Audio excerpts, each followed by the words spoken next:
This program is paid for by the Varsity Media Foundation, a 501c3 nonprofit educational organization, and its partners.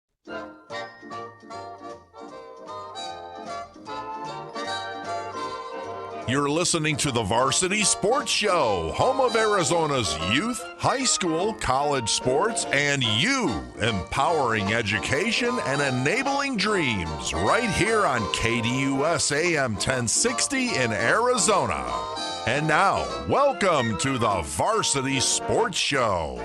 Guys, welcome to halftime. It's an interesting, condensed version of the Varsity Sports Show, and hope you guys are enjoying the game, whatever game you're watching. We're doing a little special feature today. We're featuring the Somerville family. And we've got Chris, Dad, Rebecca, Mom, Jordan, Quintin, and Lauren. And I've been studying this because I'm fascinated by it, and we want to get to know this family a little bit better. So first, I'm going to start with Chris and Rebecca. Chris, let's start with you. You are president of the Saguaro Football Foundation. And what intrigues me the most about this is you don't have any kids that attend the school any longer. What brings you back? The community, supporting Coach Mons and supporting the administration, Miss A and Mr. Harris, the athletic director, and everything that they've done for Quintin and Lauren. I just want to be able to give back to those families in our program and the community that Saguaro serves. Rebecca, is this nice that Chris stays active with the school, or do you have a bunch of projects at home that he needs to get to that he's just trying to avoid and by participating at Saguaro? No, he does have a bunch of projects he should be doing at home, but his passion is helping out kids. So of course, I want to keep fostering that and allow him to continue to grow on that path. Okay. All right. You guys have 3 children. So obviously Jordan is the oldest. Then we have Quintin, and then we have Lauren. Now, each of them does something pretty different. I mean, they've all been involved in athletics to a certain degree, but they've kind of forged their own path that's very distinct. How did you guys encourage them to get involved with extracurriculars? Did you push them into it? Did you kind of let them figure it out on their own? Was there some type of foundation that you laid for them that gave them that path? It's open to either Chris or Rebecca to answer. You know, that's funny. As you asked that question, I was thinking about that a little bit. But, you know, I got into coaching before the kids were even born.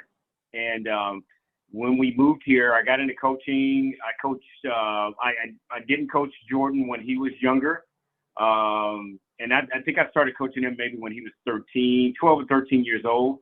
And he actually started coaching when he was 14. I started a little bit earlier with Quintin when he was 9, but that kind of sprung board Jordan into having a bug to coach, right? So I remember when he was 14 years old, he presented this offense to me, this offense called Alpha. I'm like, what is this?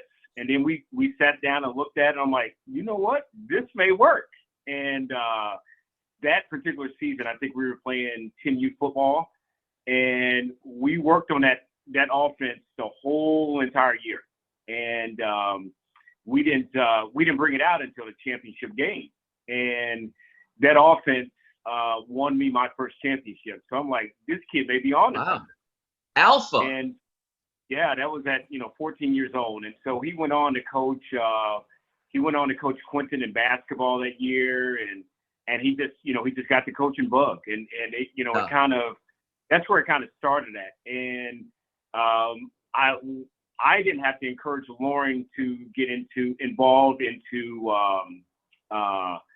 athletic training. It was Jordan that got her involved, right? So it was pay it forward type thing. And Lauren's like, hey, if you're going to be at the school, you need to do something. And Jordan actually encouraged her to get involved with athletic training.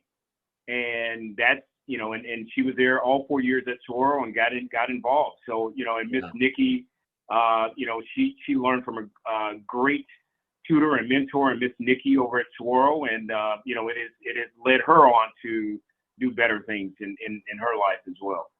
Rebecca, what were the discussions like at the dinner table what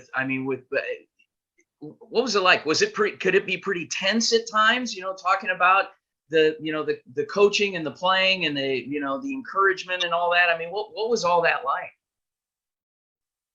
It could be intense at times because there was sometimes not a real the fine line. There was a very fine line between coach and dad. So sometimes I had to be the mediator and make sure that everybody knew there was a definite difference between how coach should relate to the kids and how father should relate to the kids. So yeah, sometimes it could get that way, but I think in the end, I mean, they've done great. I mean, amazing adults now. Were there times when it did seem over the top, and how did you pull the reins back a little bit? I don't think so. I mean, I think he always recognized, like there wasn't that, over the top. It was just more of a very pointed discussion on maybe improvements that they need to make. But nothing, yeah, it just kind of matter of fact. Hey, Vince, I got one funny story. Go for it. Go ahead. He one time Jordan would come home. I didn't feel Jordan was ready to necessarily start on his particular team, and he really wanted to start. Right? I mean, he got playing time, but he really wanted to start, and I just didn't feel that he was ready at that time. He had to be about 12 or 13, and so he sends mom after me. Hey, why isn't my kid starting? So I said, it doesn't matter if you start. It matters what happens when you get in the game, right? I said, would you rather for your son to play one play and start the game and not play for the remainder of the game, or get in the game and play for the duration of the game, right? Regardless if he starts or not. So I said, I'll show you the difference. And so the next game, I started Jordan, first play of the game, and he didn't play the rest of the half. He didn't play. And so I came, and I said, and now he was upset because he didn't play as he normally would have played. I said, but you started the game. That's what your mom wanted. You wanted to start the game, right? Oh boy. And so she's like, I get it now. I get it. So if and like it was a matter of perspective about starting versus not starting. Right. And today it's like, what do you do when are you going to make an impact or difference when you get into the game? That's the thing, right? That's the big thing. So, and it was a lesson learned for all.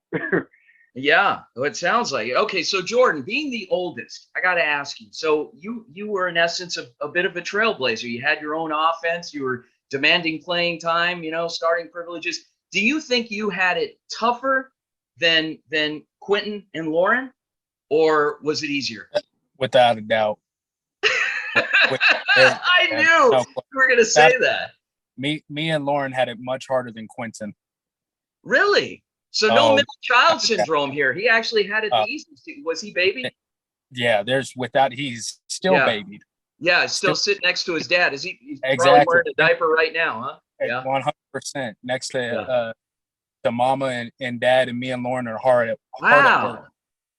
That's interesting because I'm the youngest of four, and I would have thought, being a female and being the youngest, because the way I look at it is my parents had 3 kids and then they got it right. But, in Lauren's case, I figured we could relate that way, because she was the youngest, maybe babied, treated, but she's obviously working right now. And the two of you guys are just kind of relaxing on a Saturday. I don't know what's going on. Well, I got a break right now. This is my lunch break. Yeah. Right. I go back to work, but yeah, Lauren is definitely the toughest out of the 3 of us by far. It's not even a question. Yeah. Quintin, question for you. Leaving home and going to a place like UCLA, I mean, I'd ask you why there. I mean, it's obviously a great place to be. It's obviously a great place to be. But how was it? What was it like leaving home? Homesick? Yeah, definitely. I mean, growing up and coming home from football practice every day, having dinner made for you, I kind of got used to that loop and having them wake me up every morning for school and staying on top of me for grades. I kind of just, it was like a really fast adaptation to college because I graduated early. So I had a 2-week turnaround from high school to being at UCLA, and I kind of adapted pretty fast just to getting used to doing everything on my own. But I definitely was homesick at first, for sure. You still bring your laundry home? Oh, yeah. Yeah. Oh, yeah. Yeah, of Oh, course. Okay, Lauren, sports medicine. So you're a sports medicine student right now. What drew you to that? Obviously being involved in athletics, but why sports med of all things? I really believe it was just because helping someone individually each day and knowing that just because they're not playing their sport doesn't mean they're not making improvements. And Nikki really taught me that they can come back better than they were before. And so just really being there for that process helped me. It was a motivation. You and your brothers ever get in fistfights? No. Okay. No. We know better. We get our butt whooped. Yeah, you guys know better than to mess with little sister. Okay. Well, there you have it, guys. The Somerville family, Chris dad, Rebecca mom. We've got Jordan, Quintin, and Lauren. Guys, thanks so much for allowing us to do this for halftime and giving us a kind of a snapshot of your lives. Thank you. Appreciate it for having us. Thank you. All right.